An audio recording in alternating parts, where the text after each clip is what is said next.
మహాగణాధిపతే నమః. సదాశివసమారంభాం శంకరాచార్యమధ్యమాం అస్మదాచార్యపర్యంతాం వందే గురు పరంపరాం. శ్రీమాత్రే నమః. ప్రేక్షకులందరికీ స్వాగతం. ఇప్పుడు ప్రస్తుతం ఉన్న సమాజంలో ఇంట్లో ఎటువంటి మొక్కలు పెంచుకోవచ్చు? ఎందుకంటే ఇది వరకు పూర్వం ఉన్న ఇళ్లలో అయితే పెద్ద పెద్ద పెరళ్ళు ఉండేవి, రకరకాల మొక్కలు పెంచుకునేవాళ్ళు. అవి మనకి ఆరోగ్యపరంగాను, మనకి ఒక్కోసారి అది ఎలా అంటే మనకి ఏదైనా ఆరోగ్య సమస్యలు వచ్చినప్పుడు దాన్ని ఒక జ్ఞేయంగా చేసుకునో లేకపోతే ఒక మందుగా స్వీకరించి ఆ యొక్క ఆరోగ్య సమస్యలను కూడా తగ్గించుకునే అవకాశం ఉండే మొక్కలను కూడా ఇంట్లో పెంచుకోవడం అనేది ఉండేది. కాలక్రమేణా మనకి ఈ యొక్క సిటీల లైఫ్కి అలవాటు పడిపోవడం, అపార్ట్మెంట్లు, మనకి సరి అయిన స్థలాలు లేకపోవడం వల్ల కొన్ని చాలా మటుకి మనం మర్చిపోయాం. అందులోనూ ఇప్పుడు సొగసు కోసము పెంచుకునే మొక్కలు ఎక్కువైపోయాయి.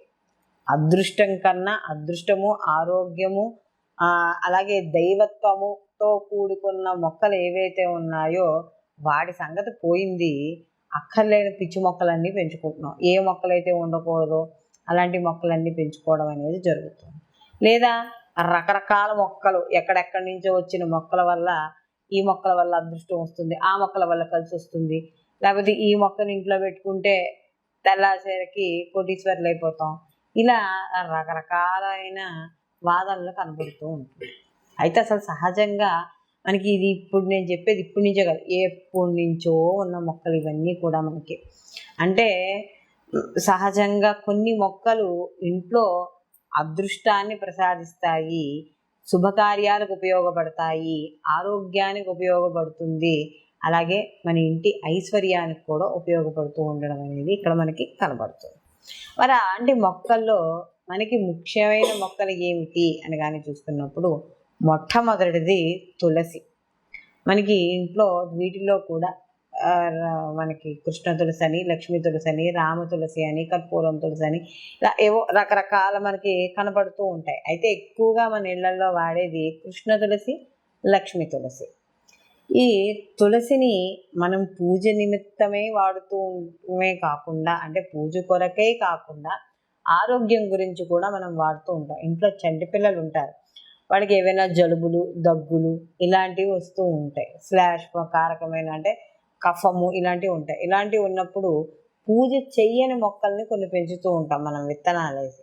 అలాంటి వాటిని కూడా తీసి మనం వేడి నీళ్ళలో కాచో ఆ రసం తీసో పోయడం ద్వారా ఆ కఫాన్ని కోసి ఆ యొక్క శ్వాస ఏదైతే ఉందో అది ఫ్రీగా పీల్చుకోవడం అనేది జరుగుతుంది. అయితే మరి ఇది ఆరోగ్యపరంగా చూసుకుంటే రెండు, ఇక్కడ తులసి లక్ష్మీ స్వరూపంగా అంటే లక్ష్మీనారాయణ స్వరూపంగా భావించినప్పుడు ఏ ఇంట్లో తులసి చెట్టు ఉంటుందో అక్కడ, అంటే ఏవైతే తులసి మొక్కలు ఎక్కువగా ఉంటాయో అది బృందావనంతో సమానము, అక్కడ సాక్షాత్తు కృష్ణుడు తిరుగుతూ ఉంటాడు అని చెప్పడం అనేది జరుగుతుంది.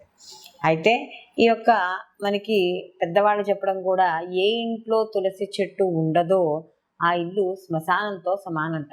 కాబట్టి అందుకనే చూడండి, చెట్టు ఏమైనా నిద్రపోతే వెంటనే ఏదో ఒక చెట్టు తీసుకొచ్చి పెట్టేస్తాం. అది పాతవా అని పక్కన పెట్టండి, ముందర కనీసం మన నర్సరీలో కొని దాన్నైనా తీసుకొచ్చి పెట్టేస్తాం. కారణం మనకి తులసి చెట్టు లేని ఇల్లు శ్మశానంతో సమానం. కాబట్టి అంత పరమ పవిత్రమైన దైవారాధనకి ఇటు అంటే ఏ స్త్రీ అయితే ప్రతి ఇంట్లో కూడా తులసిని పూజ చేస్తుందో ఆ స్త్రీ అఖండ సౌభాగ్యాన్ని పొందుతుంది అని చెప్తారు. కాబట్టి అలాంటి స్త్రీ సౌభాగ్యానికి, ఇంట్లో ఉండే జనాల యొక్క ఆరోగ్యానికి, అలాగే ఇంటి యొక్క ఐశ్వర్యానికి, వృద్ధికి కూడా కారకమైన తులసి చెట్టును పెంచుకోవాలి. తర్వాతది మారేడు చెట్టు. మారేడు చెట్టు మహావృక్షం. అది అంటే పెద్ద చెట్టు అవుతుంది, అది పెద్ద వృక్షంగా మారుతుంది. కానీ మరి ఇంట్లో ఎలా పెంచుకుంటాం? చోటు లేనప్పుడు మేము అపార్ట్మెంట్లో ఉంటాం, లేకపోతే మాకు పెంచుకోవడం కుదరదు అన్నప్పుడు కనీసం ఒక చిన్న కుండీలోనైనా సరే దాన్ని ఏర్పాటు చేసుకుని అక్కడ మనం ఈ యొక్క బిల్వదళాన్ని ఏర్పరచుకోవాలి. బిల్వదళంలో లక్ష్మీ నివాస స్థానంగా చెప్తారు. అందుకనే ఈశ్వరుడి యొక్క ఆరాధనకి బిల్వపత్రాన్ని ఎక్కువగా మనం ఉపయోగించడం అనేది జరుగుతుంది. బిల్వపత్రాన్ని అర్చించేటప్పుడు అంటే శివుణ్ణి అర్చించేటప్పుడు బిల్వపత్రం కానీ బోర్లా పడితే ముక్తి కలుగుతుందని, ఈనెను కానీ శివలింగానికి తగిలితే లక్ష్మీ కటాక్షం కలుగుతుంది అని చెప్పడం అనేది జరుగుతుంది. కాబట్టి ప్రతిరోజు కూడా ఒక చెంబుడు నీళ్లు ఆ యొక్క ఈ మారేడు చెట్లు మొదట్లో పోసి కుదిరితో దీపం పెట్టి కాస్త అగ్రత చూపించి ఏ పండో కిస్మిసో ఏదో నైవేద్యం పెట్టడం ద్వారా మనకి ఆ సాక్షాత్తు ఆ ఈశ్వరానుగ్రహం పొందడం అనేది జరుగుతుంది. ఆ ఈశ్వరుడి యొక్క అనుగ్రహంతో పాటు లక్ష్మీదేవి యొక్క అనుగ్రహం కూడా ఇక్కడ మనకి పొందడం అనేది జరుగుతుంది. తరువాత మనకి ఉండే మొక్క తమలపాకు. ప్రతి ఇంట్లో కూడా తమలపాకులు చెట్టు ఉండాలి. తమలపాకులు అనేవి శుభప్రదం, మంగళప్రదం మనకి. అందుకనే తులసి ఈ యొక్క తమలపాకుల్లో కూడా లక్ష్మీ స్థానంగా చెప్తాం మనం. కాబట్టి అలాంటి తులసి యొక్క తీగని ప్రతి ఇంట్లో కూడా పెంచుకోవాలి. మనీ ప్లాంట్ అంటారు కానీ మనీ ప్లాంట్ పెట్టుకుంటే డబ్బులు రావు. అదేమి శుభకార్యాలకు ఉపయోగపడేది కదా, ఒక అలంకారంగా ఉపయోగపడే ఒక తీగ, ఆ అలంకార తీగ అది అంతే కేవలం. కాబట్టి ఈ తమలపాకు చెట్టు ఎవరైతే ఇంట్లో ఉంటుందో తీగ, వాళ్ళ ఇంట్లో కూడా లక్ష్మీ కటాక్షం కలుగుతుంది అని చెప్తారు. ఎందుకంటే పూర్వము మనకి చూడండి, ఇంట్లో పెరట్లో మనకి యొక్క తమలపాకు తీగ ఉంటే ఒక గబగబ ఎవరైనా ఇంటికి ముత్తైదు వచ్చినా కూడా పెరట్లోకి వెళ్ళి గబగబా 4 ఆకులు కోసుకుని వచ్చి దాంట్లో ఒక్క పెట్టి తాంబూలం పెట్టి ఓ పెరట్లో ఉండే జామకాయో ఏదో ఒక పండు కోసుకుని వచ్చి పెట్టేవాళ్ళం. బయటికి వెళ్ళి కొనుక్కునేవాళ్ళు కాదు ఇట్లాగా. కాబట్టి ఇదివరకు ప్రతి ఇంట్లోనూ కూడా శుభకార్యానికి దేనికైనా సరే ఆ యొక్క తమలపాకు చెట్టు ఉండడం అనేది చాలా మంచిదిగా చెప్పడం అనేది జరుగుతుంది. కాబట్టి ఇంట్లో కూడా ఇక్కడ మనం తమలపాకులు చెట్టు అనేది కూడా మనం పెంచుకోవచ్చు. తరువాత ఉసిరి కూడా మనం చెప్తాం.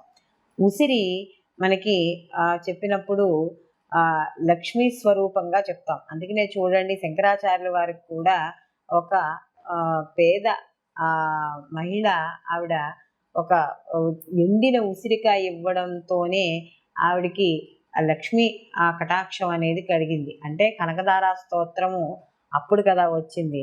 అందుకనే కనకదారా స్తోత్రాన్ని చదివేటప్పుడు ఉసిరి చెట్టు కింద చదివితే విశేషమైన ఫలితం ఉంటుంది అని చెప్తారు. కాబట్టి అలాంటి విశేషమైన ఫలితాన్ని ఇచ్చే చెట్టు ఉసిరి చెట్టు. అలాగే ఉసిరి గాలి కానీ ఉసిరికి సంబంధించిన పదార్థాలు ఏవి తిన్నా కూడా మనకి ఈ యొక్క ఆరోగ్యపరమైన సమస్యలు అంటే కఫము ఇలాంటివి ఏవైనా ఉంటే అవన్నీ కూడా పోతాయి. దాని గాలి కూడా చాలా మంచిది. దాంట్లో ఆక్సిజన్ లెవెల్స్ ఎక్కువగా ఉంటే దాని యొక్క ఇది కూడా అంటే దాని నుంచి వచ్చే గాలి చాలా మంచిదిగా చెప్పడం అనేది జరుగుతుంది. తర్వాత అంటే ఇక్కడ కొంతమంది కలబంద కూడా చెప్పుకోవడం అనేది జరుగుతుంది. కలబంద కూడా మనకి విశేషమైన ఆరోగ్య ఫలితాలతో పాటు ఇంటికి ఏదైతే దృష్టికి సంబంధించినవి ఉన్నాయో ఆ దృష్టి దోషాలను కూడా ఈ యొక్క కలబంద తీసేస్తుంది అని చెప్తారు. అందుకనే కలబంద బయట ఎక్కడైనా ఉంటే ఆ ప్రాంతంలో కూడా మనకి ఈ యొక్క దోమలు అనేవి రావుట. అలాంటి కలబంద ఇది నీరు లేకుండా కూడా ఎక్కువ కాలం బతకగలదు. అలాంటి కలబందని ఇంటికి తీసుకొచ్చుకుని మనకి తిరగేసి కట్టి కిందకి యొక్క చివర్లు వచ్చేలాగా పైన వేళ్ళు వచ్చేలాగా తిరగేసి కట్టడం ద్వారా ఆ ఇంట్లో నరదిష్టి ఎక్కడైనా ఏమైనా ఉంటే ఆ దిష్టినంతా కూడా ఈ కలబంద లాగేస్తుంది అని చెప్పడం అనేది జరుగుతుంది.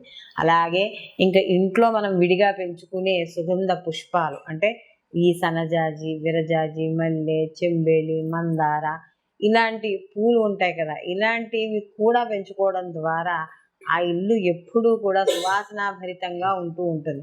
కాబట్టి ఏ ఇంట్లో అయితే సువాసనాభరితంగా శుభ్రంగా ఉంటుందో ఆ ఇంట్లో లక్ష్మీదేవి స్థిర నివాసం అనేది ఉంటుంది. లక్ష్మి అంటే కేవలం డబ్బు ఒక్కటే కదండి, మనశ్శాంతి, ఆరోగ్యము ఇవన్నీ కూడా లక్ష్మీ కటాక్షంలోకే రావడం అనేది జరుగుతుంది. కాబట్టి మనకి ఈ యొక్క మనం ఏవైతే మొక్కలు ఉన్నాయో ఇవి మనం పెంచుకునేవి, అలాగే మామిడి, కొంతమంది అరటి పెరట్లో వేస్తారు, వీధుగుమంలో వేయరు. కానీ ఇలా ఇవన్నీ కూడా శుభ కార్యక్రమాలకు ఉపయోగపడేవి, శుభప్రదమైనవి. కాబట్టి ఇలాంటి మొక్కల్ని ఇంట్లో పెంచుకోండి. మీ ఇల్లుని కాస్త కొంచెం అదృష్టవంతమైన గృహంగా మార్చుకోండి. సర్వేజన సుఖినో భవంతు. లోకా సమస్త సుఖినో భవంతు.